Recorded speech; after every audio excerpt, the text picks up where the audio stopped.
Started as a forensic investigator, was investigating white collar crimes, and I did a bit of review work on the Satyam fraud. I did a bit of the Commonwealth Games fraud and Cricket Club of India, which actually was a big thing in Bombay. People who feel that the AI tools are going to die, I think the people who think that will become dinosaurs in the next 2 years. And at the end, the whole media celebrates fundraise. It's an obligation at the end of the day. It's a loan in a disguised form. You, the founders, are giving a pie of your cake to someone. I think that is even more painful than taking a loan and paying interest.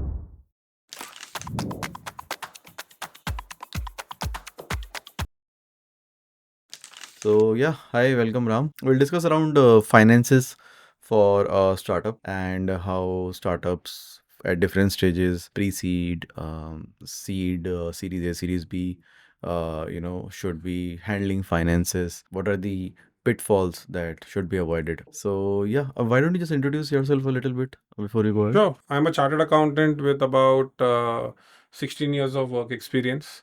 I worked across various sectors, various fields actually, and various roles as well. Started as a forensic investigator. Was investigating white collar crimes when I started my. This is after your graduation. This is after my chartered accountancy. Ah. But I learned this skill during my articleship. And even I did not know that I would be in a position to kind of identify fraud, but that kind of initially came naturally to me to identify some sort of patterns which are probably not in the interest of the company. Got a bit excited by that and, tried to pursue my career on that line. Post my, qualification, I joined Siemens in the compliance team where I used to also handle investigations that used to happen within the company. And then gradually I wanted to test myself probably in a much more open field, because when you are in a company doing investigations, you are just kind of in that cocoon doing the same thing or meeting the same people again and again. So I just wanted to test myself in the larger field, and KPMG happened. So was in KPMG for about 3 to 4 years. It kind of expanded my horizon, the way business is done, the way things that happen. You probably would have read it in some sort of a fictional novel.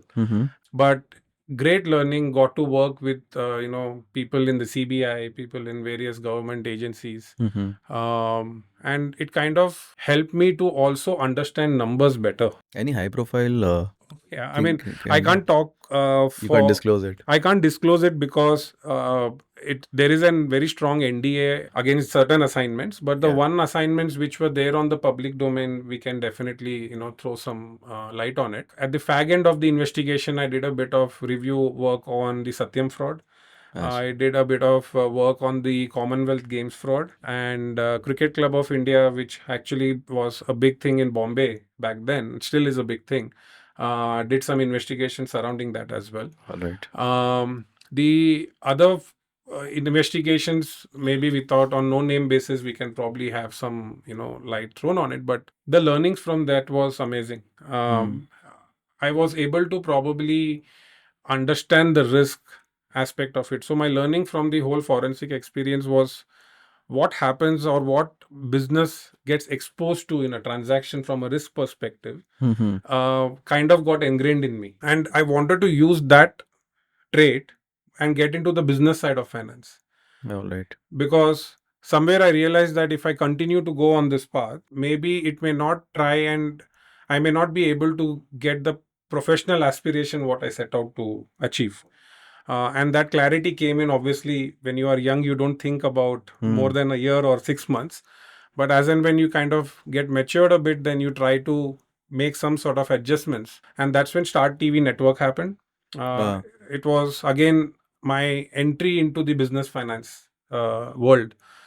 So what made me stood out, or I would say what gave me an upper hand in comparison to others, is not only in analyzing the numbers, which we did a lot in our forensic, but then add that risk element to every business decision making, which probably a business pro guy would not be able to kind of throw light on.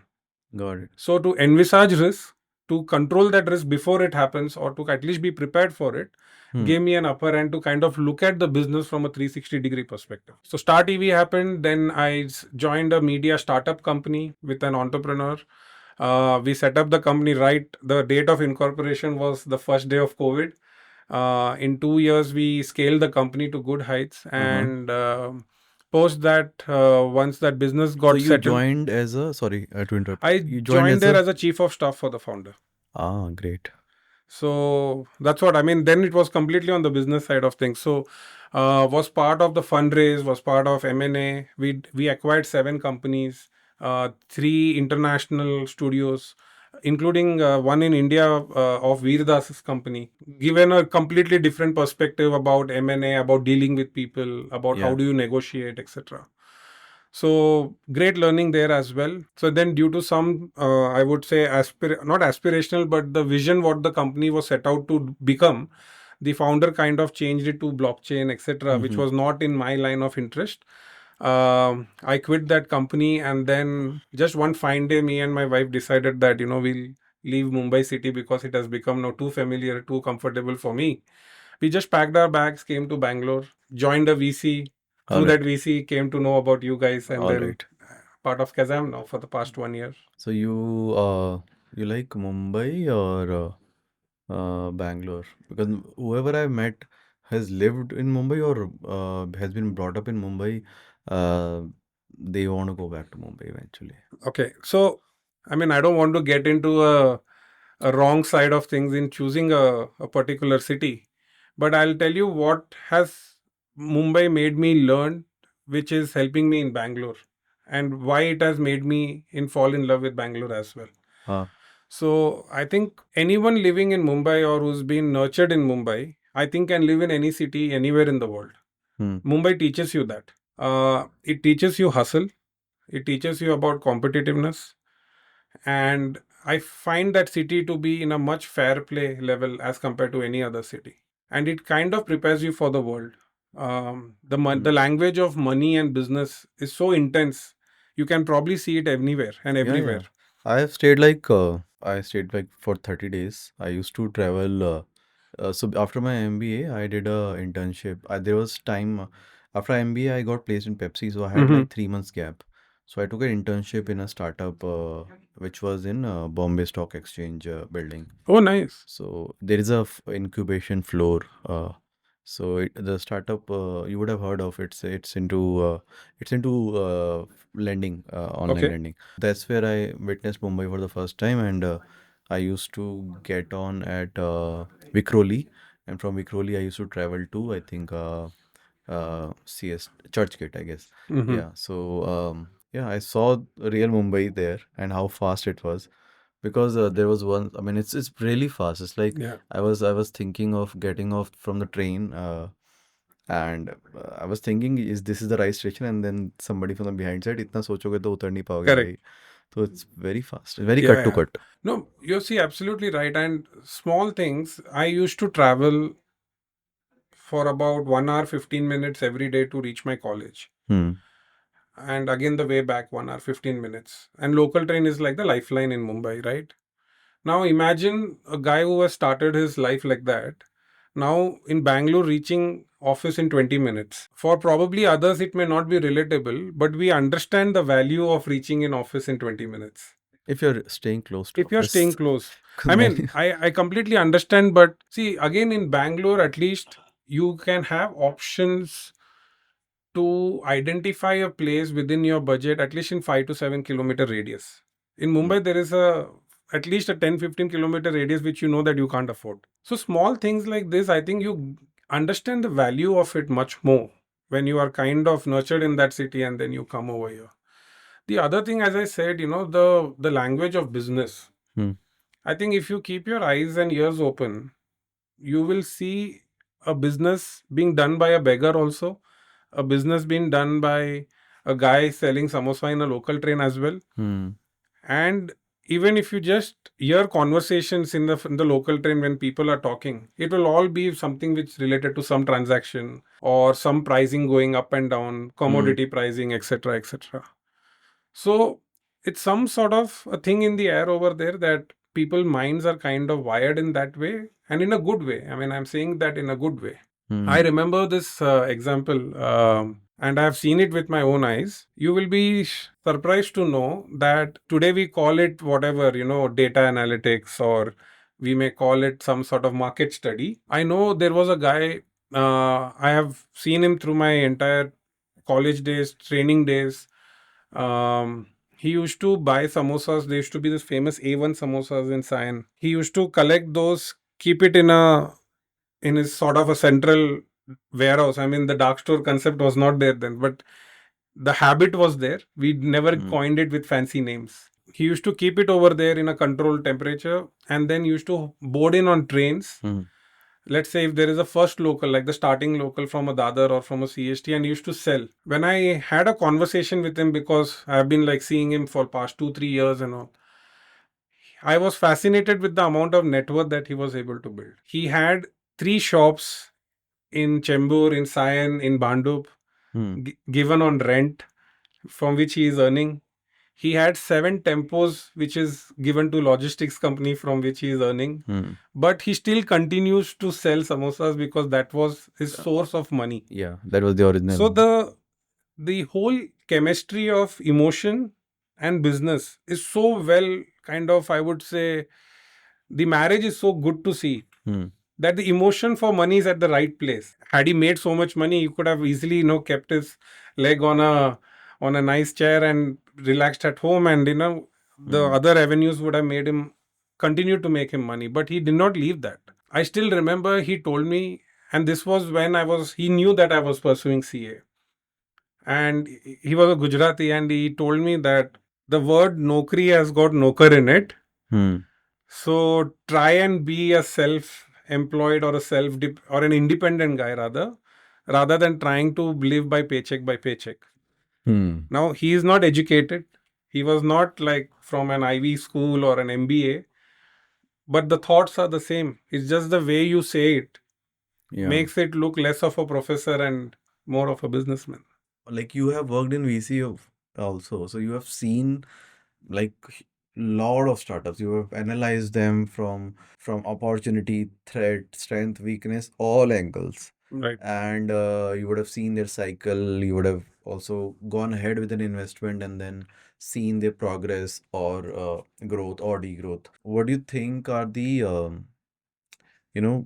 if there are like top 2 or 3 advices you would give a startup key, follow these from a financial angle? First thing is, always kudos to anyone who takes this entrepreneurial journey, because it's not easy. It's a lot of sacrifice at the outset in leaving out opportunities which today kind of you have in the market with fatter paychecks, to kind of ignore that and become a founder. I think that itself takes a lot of guts.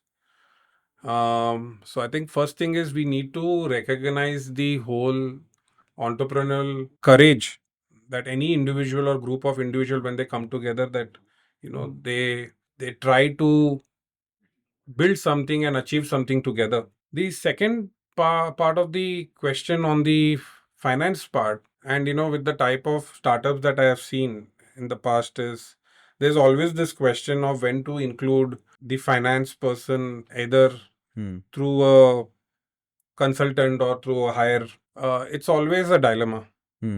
But if I have to break a startup journey into various stages, the first thing is the ideation in itself. Like, let's say if a single founder or a group of founder agrees to do something or build something. Let's take Kazam for an example. The sector EV was ingrained, I think, between the three of you when you kind of started the company. Now, whether it was hardware or software, that was your either a PMF or a go-to-market strategy that would have probably come later. But the sector got fixed, right? Now, second is the opportunity that the sector is going to give you, not today, not tomorrow, but 15, 20 years down the line. The important aspect is when you start a company, what is the end goal at the during the whole journey of it. Now, what I have seen from the outside, and I may be wrong here, generally here, if you see the whole startup thing which has got so much of fame and media attention, etc., in the last 10-15 years, it's not that India did not have startups before that. Like Tata was a startup once upon a time, Reliance was a startup once upon a time. But what those guys have achieved is they have become industrialists. They have become a very crucial part of the entire ecosystem. Hmm. Where I'm coming to a point is that today you see a lot of founders coming out with great ideas, executing it for 5 to 10 years, and then exiting it. There are very few startups which are ready to take on a global stage in India, and a very few startups which are there for the long run. Like we can name a few. Like if I have to give a very classic and a great example today from the Indian ecosystem, at least, take Zomato for example. It has become part of our lives. Imagine if Zomato would have just sold the company in its first 1,000 crore revenue. Hmm. Maybe the foreign company or any other international or Indian company who would have acquired may not have had this vision to take it to such a large scale. So sometimes I believe that one is the founder's hunger should go beyond valuation and beyond money. They should be thinking about building an ecosystem. The money becomes a subset of it. Now, coming to the main question on for my role where finance comes in, is I think once you know that what you are going to make is going to be sold, Hmm. once you have that clarity, then managing finance becomes an important aspect. Now, I don't want to give it a name. Generally, people like to give it a name, calling it a PMF. pre-seed or during seed or series A, etc., etc. I think yeah, this is where each and every founder should be true to themselves, saying that how good I am in managing finance. Hmm. And the best way to kind of judge is how well you have managed your own finance. Hmm. Right? If you have managed your own lakhs or probably a crore of rupees properly, Hmm. obviously you will probably do the 5 crores, 6 crores at ease. But let's say you don't have that sort of an exposure. Hmm. I always believe that if you are not good at something, hire a consultant who can do a better job than you, because for you, the initial focus is on capturing the market. So, going for a CFO is definitely not the first thing that can come Absolutely. to, and it's gonna be Absolutely. costly also, I believe. Absolutely. In our case, so we, handled ourselves as much as we could. Yeah.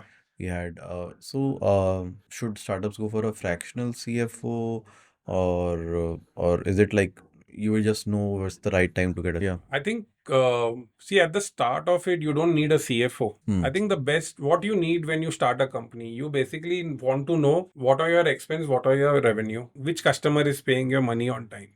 When the company is probably at, I would say, an early stage of business, let's put a number to it. Let's say anywhere between 20 to 50 lakhs rupees a month. Okay. Okay. All you have to know is kitna aa raha hai, kitna ja raha hai, basically.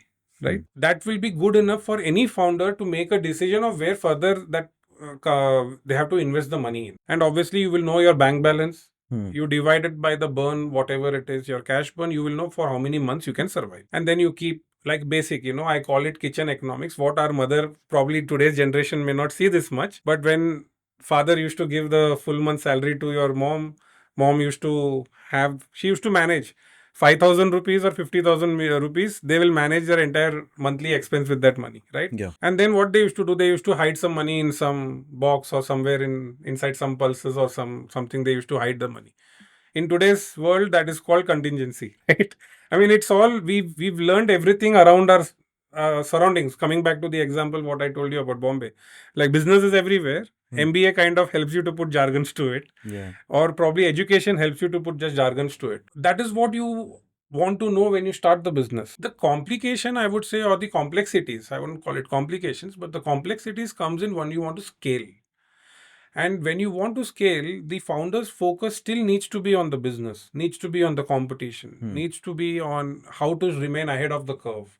What do we do next? What do we develop next? What innovations we need to do? And that is where you hire people at support functions like finance or HR who takes care of these things. Burning the bandwidth of founders on these things is kind of, I would say, burning the business in a way. So CFO should not be sought for like while raising funds. Like that's something you can do either yourself or through a Or you have these through a days banker. pro bankers, and also you have investment bankers, and you can hire the best of lawyers today to take care from the legal aspect. So I don't think a CFO requirement is when, okay, let me put it this way. From an investment perspective, you do SIP? Yeah, well, my wife does on behalf of me. Okay. So let's say that she's the financial advisor for you. Hmm. So assuming that you do an SIP for 50,000 every month, and you have been doing this for the past, let's say, 6-7 years. Now, why do you choose SIP as a route? Because someone somewhere has consolidated 10, 15 stocks, 20 stocks into a mutual fund, and you get benefit of all that 20 stocks into one mutual fund company, and then you put your money in it and you make some CAGR returns on it year over year. Hiring a accounting firm or hiring, let's say, not a CFO but a slightly finance experienced guy is like SIP. Now you want to invest in companies which can become a multi-bagger in the next 10 years, or you want to your exposure in certain sectors which kind of becomes big in the next 5 to 7 years. Basically, instead of making the steady 10-12% return, you make 5x 6x returns. What do you do there? You kind of identify a professional who is known to be good at this, who understands economics, who understands sectors, who understands patterns. That is what a CFO is. All right. At the end, and the founders need to understand that do they need a second brain who can give something a different perspective to what they are thinking, because that person would come with a fresh pair of eyes. So it is not, today's CFO is not only restrictive to maintaining books of accounts or sending MIS on time. I think it is like not even today 10-15% of the job is to understand which customer is behaving in what manner, right? The way a customer pays you tells about the customer. The way we pay the vendor tells about the vendor. All these behavioral aspects, the business aspect of things, the sector interpretation of the CFO will also help the founders to take certain calls. Because, rightly said, because finance is such a big domain. Because in my MBA, I took finance subject as well. Right. Because I was not very well versed with finance topics, so I took courses as much as I could. At least it gave me it gave me vocabulary to talk about. Some subjects are common: management accounting 1 2, financial management 1 2, and then you have financial risk management, business analysis, valuation, financial modeling. These were like good courses, and it teaches you at least the basics. So, and that's what makes you realize that finance is a very, very diverse field. Not and accounting is just a starting point to it. So like you said, key accounting or looking at the cash flow, maintaining books is probably 10 to 15% ish of the job. Yeah. So what are the other verticals that, let's say, I'm going to, or somebody else is going to hire a CFO today? Somebody has a Series B or is becoming big. So now he goes out in the market and job market and starts interviewing. So what will be the like top 3 qualities you will look at? Is it you will look at the sector, he's from the same sector. Qualification wise, I think CA is definitely one thing people look for, CA or CFA, Yeah. or is it something you can bypass that? I mean, a great question. See, today we are moving in a world where I don't think anyone's acumen can be judged by a degree. Maybe this was not true 5-7 years before, but I think going ahead, trying to attribute a person's acumen or a person's capability basis degree is going to die. Uh, the reason I'm saying it is because there are so many self-learning tools that are available today that I think people can pick up things no matter what their original background is. To your question of what one should look at a CFO, I think, and I even when I was looking out for jobs, I know there were job descriptions or job I would say requirements that used to say that prior experience in D2C sector or whatever that company is hiring for is something mandatory. It amuses me for some reason. Personal opinion. I mean, it's my personal opinion. I don't want to disregards anyone's request or requirements. At the end of the day, it is money. It is mathematics. It is not going to change much, right? What changes is the way the industry functions, which anyone can pick up. Having someone from the same industry is again a borrowed knowledge, or I would call it like a preconceived notion of what that person has learned in the different company in the same sector. But when you get a fresh pair of eyes, let's say you get someone like a media sector guy like me into EV. The fact is, it's not that I would disrespect what the market is saying, but I would try and do something which I am used to seeing in media. Whereas that, for example, I may not do a business with a customer unless he pays me a bit of an advance, for example. Now, let's say you, the founder, will come and tell me, Ram, you're talking bullshit. This is not possible. But at least this conversation or this thought Advance. has kind of got into your mind ki advance bhi hota hai kya, for example. Yeah. And then we start thinking, okay, this customer is acting a bit funny. Maybe, probably we target with this customer.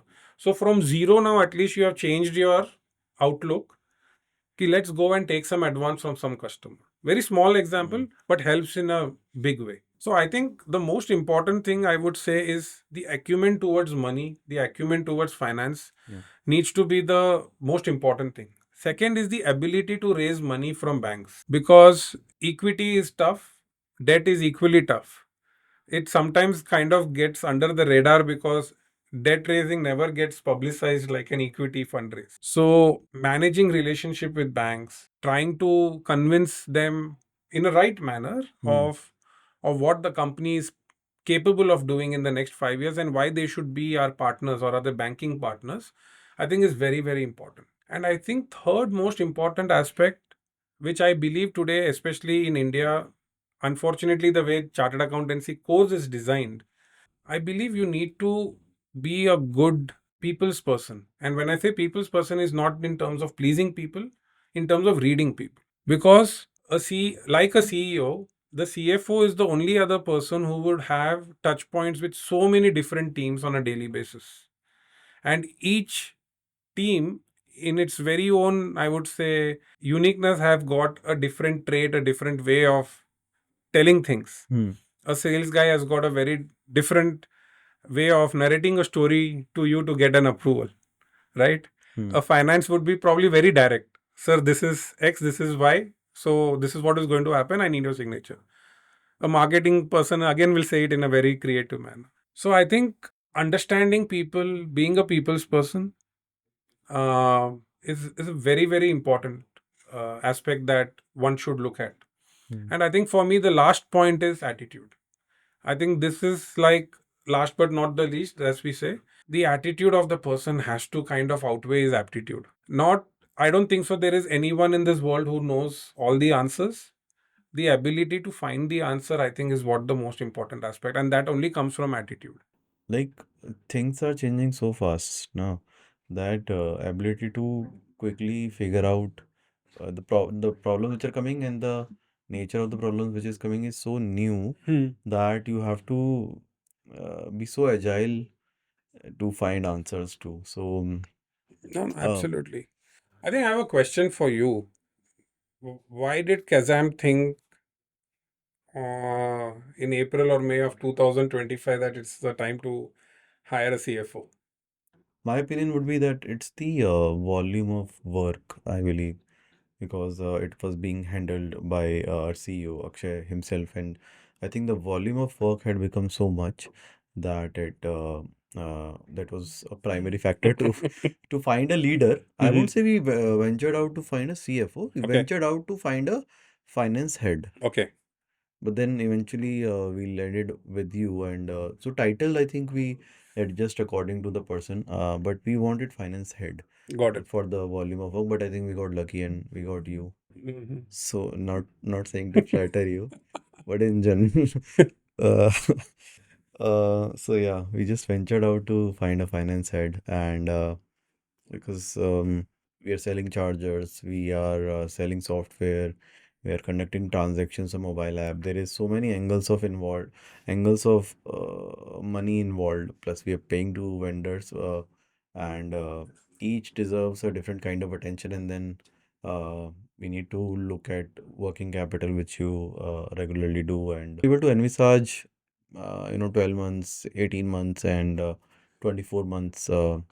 From both optimistic and pessimistic scenarios. Founders are mostly optimistic. That's why they are founders, co-founders, uh, and yeah, we need a realistic eyes looking at it. Not I would say pessimistic eyes, but realistic eyes. Mostly found co-founders by nature. We became co-founder because we were optimistic to a point of view of being unrealistic.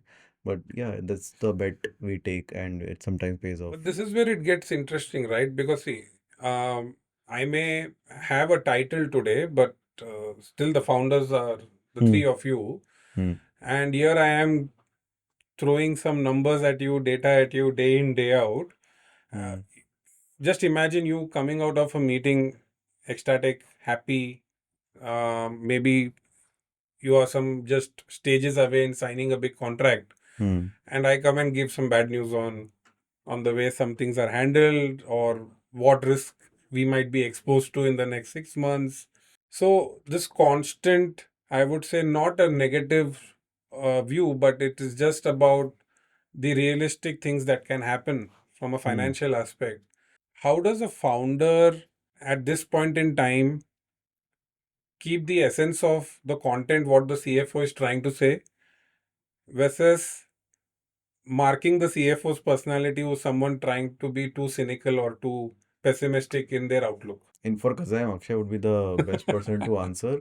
But definitely, is like you said, no, it's basics, but we just put jargons to it. Let's say I am excited about something, so we'll say it's okay. This is your R&D Mm, budget, so that's it gives a better vocabulary to that place, and then it is also asked, okay, what is the return expected from it 2 years, 3 years down the line? So these are the right questions. I can't just invest something and then these questions are being asked to either the co-founder or even the salespeople. So, or even the marketing person. Let's run a campaign, we get a celebrity, great, great, great. But then you will eventually ask, okay, what is the return that you will commit or benefit? right. So those questions, anyways, the marketing person or the department person will himself or herself say that this is the benefit, but I think you will come more from a point of view of the end cash Hmm. flow or end finances. So those questions will make me think, how do I do something and how does what I'm doing impacts my financial sheet, be it the cost or be it the revenue Yeah. or be it whatever repeatability of the revenue. So that's how I will look at it. People nowadays not just buy the product, they are buying the story behind the product, which has been traditionally being done by marketing after the product is made. Right. But uh, for an example, if I'm making a movie, I'll start posting content about it. Guys, I'm raising money, I'm doing this today. I'll have some Insta followers, YouTube followers, and my fan base, which probably will become my potential client base. They support me through this thing, and then I go to a distributor. I say, see, this many people are interested. Would you be able to distribute this? And then I go to the bank and say, see, I have a distributor ready. Will you be able to finance my thing? Many people may ask finance for crowdfunding. Sorry, their fans for crowdfunding, Hmm. and that's what content creation is about. That let's say this I'm creating a startup. So from very early days, we started creating content around our creation of the startup. So Hmm. many people became associated with the story of Kazam, which then led to either them being interested in working for Kazam or maybe through some way associated with the products of Kazam. Let's say, okay, I'm interested in partnership. मेरी society में भी charger आप लगवा दोगे. Hmm. That is the new is the same way but presented in a new format. I believe, I strongly believe that. I mean, that's what marketing has been doing. I give you a dress and then I show you that some person in Kashmir has woven it for you. And that if I start, I mean, that storytelling is now shifted while the product is being Right. created, and people get very interested in that, Yeah. and then they start liking the product even before it is there. Now that you said this, it will be a great, I would say, a small reel to put of how the charger is getting made, Yeah, to the transportation, to the distributor, and then to even the installation, yeah. right? It's kind of such a big, I would say, chain that it kind of goes through. We've done Uh, one such video, and then what you're saying is, but it was till the end of factory. It was ah, end of POC, so now we'll create the second part and then attach it. correct. Probably we can But shoot. it's a very good video. So you will see it. Yeah, so probably we can take one recording of our Northeast locations Hmm. where people find it so difficult to even do a normal transportation activity. We are installing chargers there. I Hmm. think we can probably just show an end-to-end cycle. life cycle of the whole Yeah, and this transaction. concept is very important for companies which take longer time to develop the product, Right. which remain pre-money for very longest of time, or maybe it's a bike that I'm launching, let's say like Aether or Ultraviolet, or it's a flying air taxi. Make a air taxi in day zero, so Yeah. I think I'll have to build a story around it, and then get finances or people willing to be on our side, government be on our side. So storytelling is such an important thing in ways that, like you were talking about change, because I right now also looking at marketing of Kazam, it is changing like crazy. Like the old concept that were taught for marketing, are like 1960s, 70s concepts Right. like segmentation, targeting, positioning, like for selling soaps and cold drinks. But it is game has changed with AI. You need generative engine optimization now, not your typical search engine Right. optimization. The ads you run, probably ads don't, I mean, it won't exist in a way we think it will. People are getting celebrities to be part of the brands. They are investing rather than taking celebrity as a ambassador. They are taking celebrity as an investor. Yeah. So the integration is becoming more deeper. So it's changing like a rapid pace. Yeah. And I think this is a very positive change that is happening where the celebrities have now started, having the skin in the game. Yeah. Um, they are also looking out for some sort of a long-term association, or I would say they want to be something apart from their profession. Yeah. Let's say as a cricketer or an actor, actress, singer. Look at the celebrity-led businesses today. Hmm. We know Shraddha Kapoor's Palmonas is all over the news in creating very good business.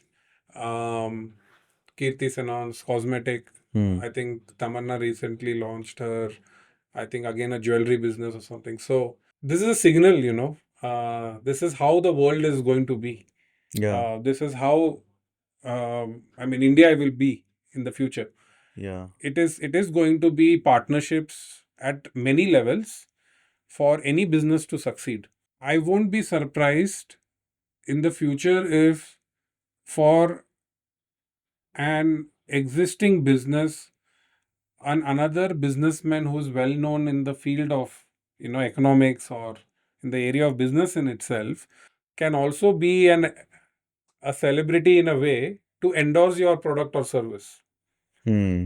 because you don't need, for lack of a better word, a pretty face or a very well known face in the area of entertainment or sports always to endorse your product. Imagine someone who is a reputed businessman and very well known is also doing the same for you, is a great thing. Yeah, and that's why founders themselves are becoming kind of personalities people will Correct. follow. Absolutely. And so now as maybe I'm a consumer of the company, or I'm maybe investor of the company, or a future investor of the company, I'm now following the founder or Yeah. co-founder, and it's in line with the storytelling that he's creating the product. I am part of his journey. I'm Hmm. getting more and more related to him in some way. Either I'll become an employee to him, or I'll become an investor to him. I'll buy an IPO, and when he goes an IPO. So Yeah. so that's where founder themselves and founder-led sales or founder-led branding is becoming important. And I watched a lot of videos on Insta on weekends. So I saw this video where the person was telling about personality economics. The personality economics is because one person is now commanding so much of power, which mostly are the content creators, Hmm. and that they can move the market. Like imagine if Mr. Beast tomorrow launches something that he is, let's say, relatively easier to launch, and people might start buying it. He might shift the radar, because he has so much of following, Right. that one particular content creator, and Yeah.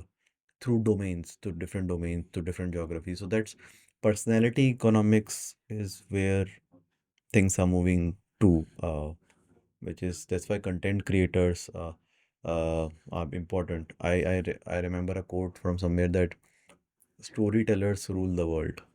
True. True. And content is one way of telling a story. That's why we are creating content. I used to, I've been creating videos from long back, my college days. So Okay. it comes pretty naturally. In my last company also where I worked, I had started we start talking. It was a solar company. So, I was saying create content in regional languages because those are the people buying solar, and then you become a thought leader in that Hmm. thing. So, and content is the I believe is very important, more important than ads, I believe. If you look at what you mentioned about your passion for creating content, people should also understand that when an ex person or an ex celebrity is going to a podcast show, it is actually the inherent need or requirement is still marketing. It is either marketing himself or herself or marketing the upcoming product or movie which is going to be released. Hmm. So sometimes the art form might change, the need might be the same. And I think it is the narration, the how you now define anything, be it marketing, be it finance, be it tech, be it anything, has completely changed. And it is changed because, especially post COVID, I believe whatever people used to do as part of the definition of normal has kind of become a thing of the past. Like going to office regularly Going again. to office regularly, you don't need to be now productive only if you enter some brick and mortar office. You can be productive from anywhere in the world. The tools that you have today to even track productivity will ensure any founder or any owner of any businesses to get some sense if that person is bluffing or really working or not working. The other thing is the whole, I would say, consumption of technology and imbibing that in your day-to-day activity. And this I find as a finance professional that you no longer can ignore tech Hmm. and its developments in your day-to-day activity. I mean, you can't be completely alienated. I mean, 15 years ago or 20 years ago, maybe you could be a CFO with zero knowledge on tech.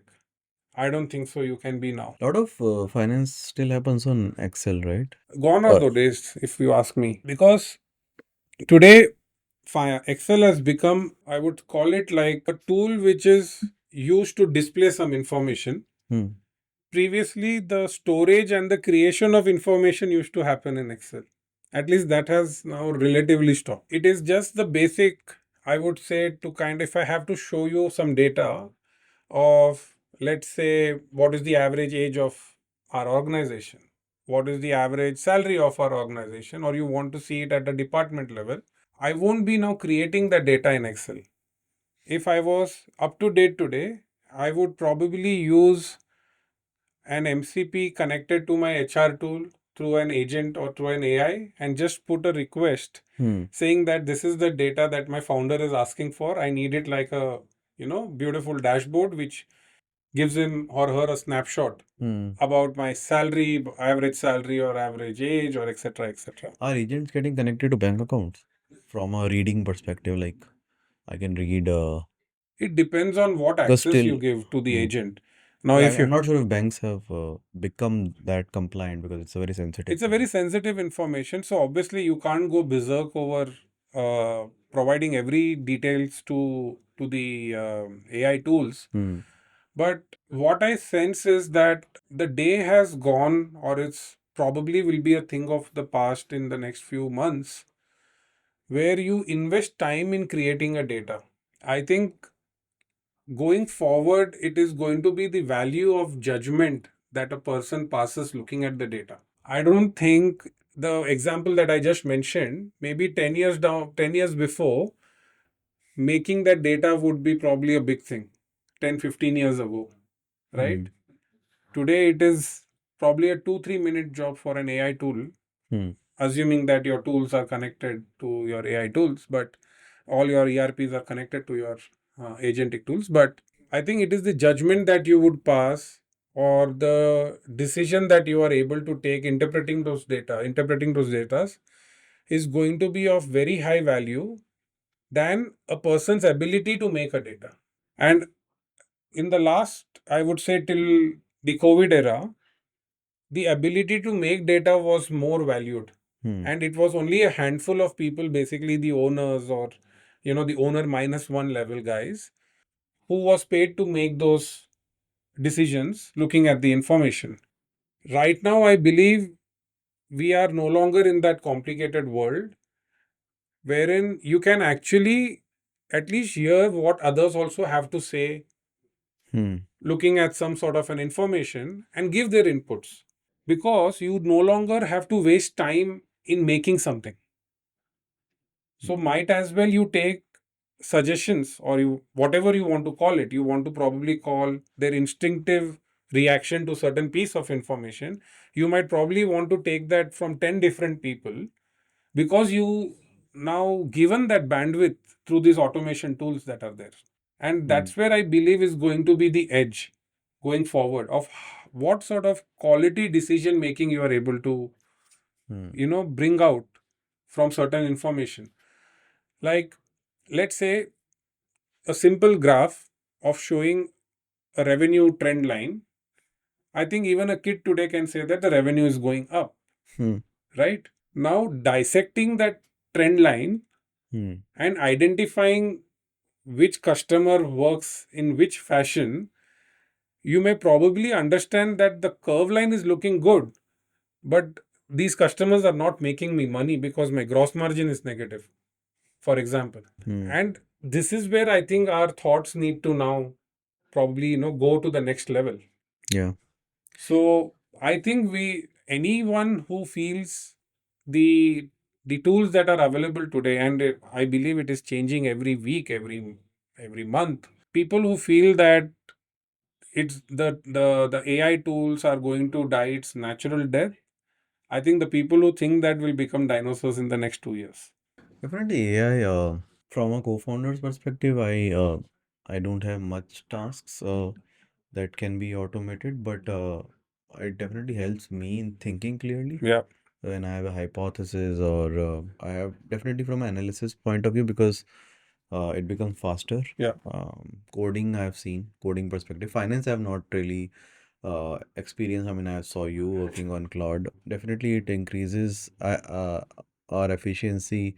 I've been talking to people who do prototyping, even hardware prototyping. They are saying that I can do, like, they're able to do it at a 3x 4x speed now. Right. Rapid prototyping and documentation. I use AI a lot for knowledge management. Like, so I have like a set of customer complaints, so I'll just upload it, and then I will so it becomes a knowledge base, which then, let's say, I all of a sudden I receive a customer call, so I can go to the knowledge base and see. Uh, right now, we are not at a stage where I can fully automate complaint solving. It's a relatively new game, Right. not like a traditional food e-commerce or something which has been there for 20-25 years. So, yeah, but knowledge management, I think it's a very good tool. I record our meetings on read.ai tool, which then makes a summary. And Right. if I experience that customer, so, and I met that customer 1 year back, I go back to that tool, I see the meeting summary. So that's those things are definitely But very see, helpful. this is where, Vaibhav, like what you gave an example of is assimilation, restoration, and retrieve of the information of whatever has happened. I'm talking about a step ahead of, let's say that a certain set of complaints that you get. Now, you want to categorize in your mind these complaints into some buckets. Hmm. Let's say that there are some complaints which are device oriented, some complaints, let's say, which are behavioral oriented, and certain complaints which might be service oriented. Imagine you start getting complaints which automatically puts it in these buckets, Hmm. and see the solution what you can bring out from there. Yeah. You will know if it is unfortunately the same person who is because of whom we are getting some behavioral complaints. Is it the same set of service vendors because of whom we are getting service issues? Or is it certain product or certain SKU Hmm. which is giving more problems than our other SKUs? maybe in that particular production line or assembly line, I may have to go and check with my vendor. Yeah. So I'm saying what you mentioned is absolutely right. This is for sure required of able to retrieve anything that has happened in the past. But acting on what you already have to ensure that you don't get at least the same kind of complaints again is what is going to probably make a company even more successful in the future. Yeah. Because we may be late, but our competition might probably be ahead in using the AI tools for this, Mm-hmm. of trying to be proactive, of trying to maybe not repeat the same mistake again Hmm. and do a new mistake which is an affordable one. Yeah, that is the ultimate goal, to give the feedbacks to the product team that you're getting a repeat issue from this Yeah. thing, and AI tool can be used there as well. Yeah. Yeah. So I think Ram, a lot of our audience would want to know about fundraising. Um, it is a very integral part of doing a startup. Some people do successfully go through without being funded and in a bootstrapped way, but I do believe that it uh, compromises your rate of growth. So if I'm an entrepreneur and I'm starting up, um, when do I raise funding? Do I raise funding or not? And how do I in like how do I structurally approach these questions? Two things here. I think, in my personal opinion, um, I believe funding should be raised only when you have drained your resources to an extent that you can't probably put another pie into the company, and you are confident of what you are set out to build Hmm. will be built. All you need is some sort of a financial assistance. If I have to give an example, let's say that you want to make a flying car. Hmm. Okay, you have done years of study, you have done all your research, you have traveled the world to understand how it kind of needs to be made with a 0% chance of any sort of accident or mishaps, considering all the safety features in it. Now, you may have X amount of resource, but that may not probably take you to the last step. It might make you reach to a certain step, Yeah. enough to get inquisitive about what you're trying to build. Hmm. But let's say that if I got into a business of selling shoes, right? I may not probably need that amount of money for to make a shoe in comparison to making a flying car. Hmm. And the market response is going to be much quicker to me than you. Because when I'm presenting the shoe to be sold in the market, I have a real time reaction or a performance indicator if my shoes are getting sold or not. Now, how quickly do I want to grow Hmm. in both these cases is going to determine the fundraise. So let's say that my shoes are getting sold immediately. That means if I have to make it big and not give my competition or any duplicates or copycats to kind of come and capture the market, I need to be moving very fast. So normally in D2C business, money is raised to achieve that fast paced growth. In a tech world, you need money to innovate. In our example of building the flying car, for example, you need money to ensure that not everyone is trying to get up, wake one day and make a flying car. Hmm. So you are trying to achieve something which no one has been, Hmm. probably even thinking of. It is going to take a longer period of time, but the idea has got its merit. The use case is probably much more than what we think it is. So it all depends on the whole stage at which your company is to decide whether to go for a fundraise or not. Hmm. If I have to now internalize and look it from, let's say, a Kazam perspective, we have already crossed the stage of, having a PMF, a GTM. I think we are way ahead of all those Hmm. things. Now, when we are looking for a fundraise, we need to ask this question, that are we efficient enough in all the transactions that we are executing today in our organization? Is there any efficiencies that I can bring in Hmm. which is going to save me X amount of rupees? I believe today, from a Kazam perspective, fundraise should be an option when we have exhausted all the measures that is required to be taken. Till then, I think we are probably in a good enough place to sustain with whatever we have. Let's say that whether automation is going to bring about a lot of transparency, a lot of fast decision making in comparison to, let's say, in areas where automation has yet not probably penetrated to the level that we need.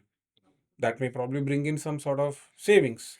Second is, have we consolidated our procurements well enough to ensure that we buy certain materials only from one or two vendors to kind of get the benefit of economies of scale, thereby reducing my cost per unit drastically. So let's say today my home production or a home charging solution team, my infra solutions team, my RWA team, all have by and large the same set of materials that we need. But imagine if all three of them are doing their own procurement, we are never going to get the economies of scale that we need. So if you just put an aerial view on this and let's say, listen, let's have a set of items where we do like a central procurement where anyone can use it, bring in the economies of scale, reduce your cost by 20%. We sell about more than 10,000 chargers a month. Just multiply every unit, the savings that you do into 10,000 is your monthly saving, multiply by 12 is your yearly saving. So automatically you increase your runway by that. So this is one example. There could be 10 such places. Yeah. So every step that you take toward efficiency sometimes might just take you towards that runway which you would have probably not even envisaged. And then with all this, if you achieve profitability, then where is the need of fundraise? Then we can run the company on debt fund. And at the end, see, I know today the whole media celebrates fundraise. It's kind of is taken as a success occasion. Me and probably you also understand it's an obligation at the end of the day.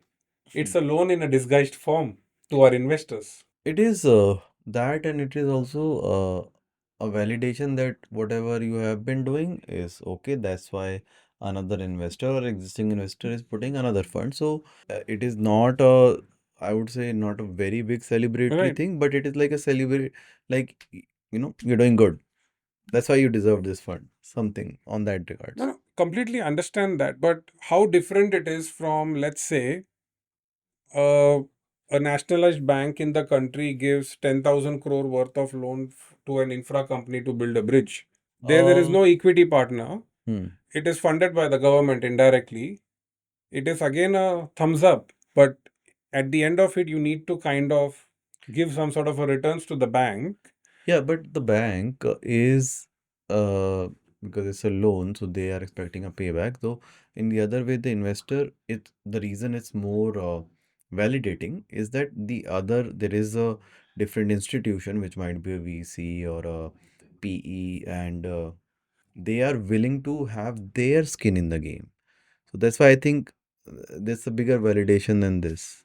I mean, that's my perspective. The way I look at it is that Definitely, bank is also having some skin in the no, game. absolutely. So Uh, the way I look at it in a funny way is, let's say we are like we have 3-4 people in the room, and let's say we want to go for a vacation.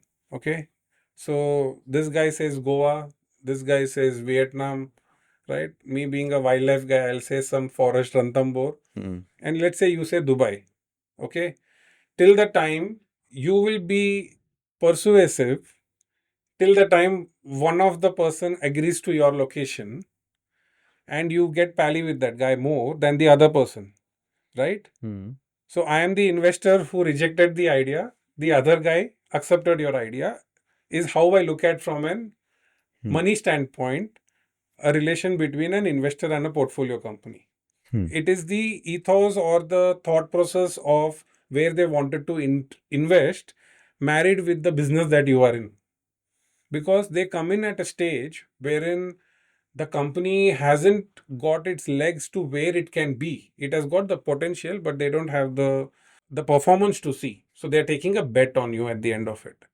So you are right in saying that it is a validation from probably a well-branded institution, financial institution. But at the end, for me, it is, as being a finance guy, I see every money which someone else has given me. We call it equity in balance sheet and we call it loan separately, but it is still on the same side of the balance sheet. Just one is on the top, one is below. We have to pay them at the end of it, right? So I believe one needs to, and where I'm more conservative about raising equity money is because you, the founders, are giving a pie of your cake to someone. I think that is even more painful than taking a loan and paying interest, right? But then that cake we are giving because we think the The cake will cake is become going to bigger. be larger. So, Bigger, so my pie will anyways. correct. So now, if in that, for that statement, I would say that would you want to increase the cake size with loan or with equity? And I That's think, why we hired you. yeah, Yeah. exactly. So that is the, I would say that is the vision, that is the purpose where I want the company to move towards. I would love to see the company ringing its IPO bell with all the founders having the same stake of what they have today rather than diluting to reach over Thanks. there. Okay, guys. So, thanks, Ram, for being part of the podcast. My pleasure. Thank you so much, Vaibhav. Especially, when you broke your arm. In I had read a conversation. post in that how language shows how we think. In Hindi, you will say, "मेरा हाथ टूट गया." Correct. In English, you will say, "I broke my hand." So, it's so that you didn't broke your hand, right? Your hand broke. But it just shows that I'm not sure the different perspective of thinking. मेरा हाथ टूट गया and I broke my hand. So I think मेरा नसीब खराब था at the end of yes. it. Uh, okay. So thanks and thanks the audience for being part of the podcast. Subscribe to the channel for any future podcast and updates. See you.